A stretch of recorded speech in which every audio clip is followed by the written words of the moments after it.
Welcome to the Pod-Key Summary of Swift Group Lab from WWDC 2026. This week's Swift story is really about control. Swift 6 keeps tightening up concurrency and safety, but it's also adding more practical escape hatches, better migration tools, and clearer ways to tell the compiler what you actually mean. There's also a strong performance thread running through all of this, from instruments getting easier to use, to build system unification, to small language features that can save code size or avoid unnecessary copies. It all feels a little more grown up, which is honestly what you want from a language once the shiny new feature phase wears off. One of the nicest quality of life additions is the new @diagnose attribute. It lets developers suppress a specific deprecation warning or turn on warnings that are off by default, like strict memory safety, without flipping a giant switch across the whole project.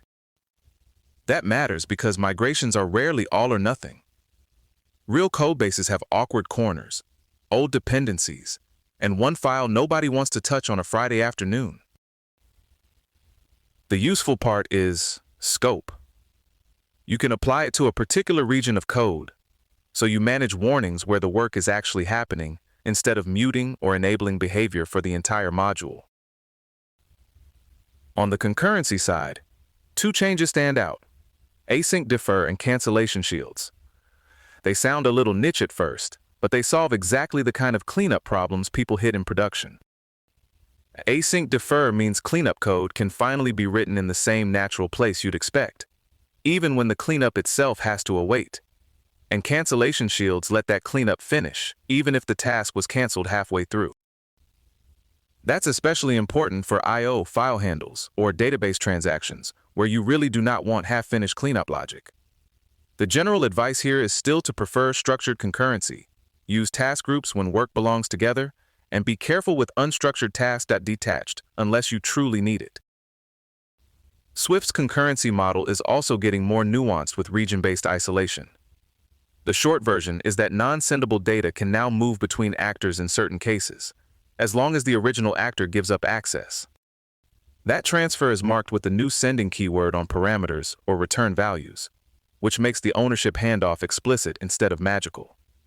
It's basically the compiler asking very politely but very firmly, who owns this now? There's also a proposed disconnected type for safely storing transferred values. The bigger theme is that Swift is trying to preserve safety without forcing developers into a world where every useful type has to be sendable all the time. Related to that, Swift 6.4 adds the tilde-sendable syntax, which gives you a cleaner way to say a type is explicitly non-sendable.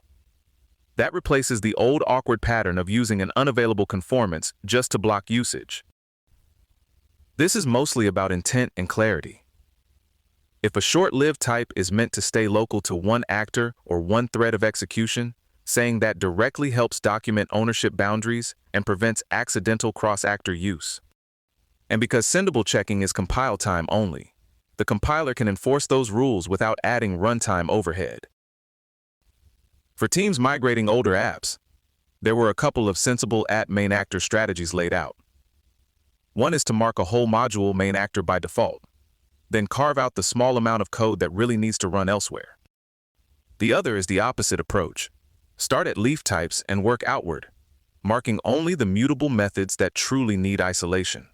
Which one works better really depends on how UI-heavy the codebase is and how tangled the state already is. There was also a simple but useful reminder about static variables. If they never change, make them immutable. That avoids spreading @main actor annotations everywhere just because one static property happened to exist. On performance, the guidance was refreshingly grounded. Profile first. Instruments now has a flame graph view and a top function filter, which makes it much easier to see where time is actually going before you start rewriting things with heroic energy. That's important because advanced data structures like unique array or span can be great, but they're not a personality type. You want evidence before you go there. The same practical tone showed up in the build system updates. Swift Package Manager is now unified under Swift Build, so Xcode and the open source toolchain are using the same implementation. That means more consistent behavior, plus explicit module builds and finer-grained parallelism that should help large repositories scale better. A few lower-level details were especially useful. Equatable and hashable conformances do create runtime code that sticks around for possible dynamic casts, so they have binary size and compile time cost. Sendable is different. It's basically a compile time marker, so it doesn't carry runtime overhead in the same way. And there was a warning about generic overloads too. If you add lots of protocol-based overloads, the compiler has a much bigger search space during type checking, which can make builds noticeably slower. Sometimes the elegant API is also the one making your laptop sound like it's preparing for takeoff. The borrow and mutate ownership model also got some attention. Borrow gives you access without copying, while mutate gives exclusive mutable access, which can be much more efficient than bouncing through traditional get and set patterns. It is restrictive by design because mutate needs sole ownership, but in performance-sensitive code, especially when data already lives inside a struct, that restriction can save real work. There was also a neat code size trick, combining @inlineable with @inline-never. @inlineable still allows cross-module inlining and specialization where it helps, while @inline-never keeps cold fallback paths out of line so they don't bloat the binary. That pattern is already used in Swift's networking stack, which is a good sign. It's more than just a cute compiler parlor trick. Another important runtime shift is how non-isolated async functions execute. Early Swift concurrency ran them on the global concurrent pool by default, but Swift 6.2 changed that so they run on the caller's executor unless you opt in to something else. That sounds subtle, but it reduces accidental concurrent access to non-sendable data, and apparently matches what developers expected in the first place. The global pool is now treated more like an explicit tool than the background default. That same practical mindset showed up in the advice for high-frequency sensor data. If a background actor is producing updates quickly, don't blast every single value straight into the main actor and hope the UI keeps up. Debounce or coalesce the updates, publish only the minimal state the UI actually needs, and let Swift UI's observable model batch updates where it can. With async sequences or a custom debounce layer, you can keep the interface smooth instead of turning it into a tiny strobe light. And one last performance detail that's easy to miss. Large tuple returns are more expensive than structs.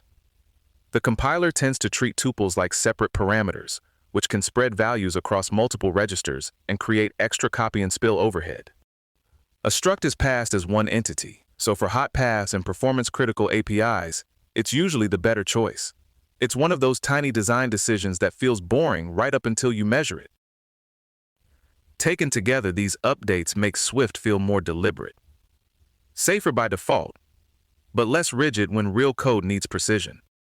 And honestly, that's a pretty good place for the language to be.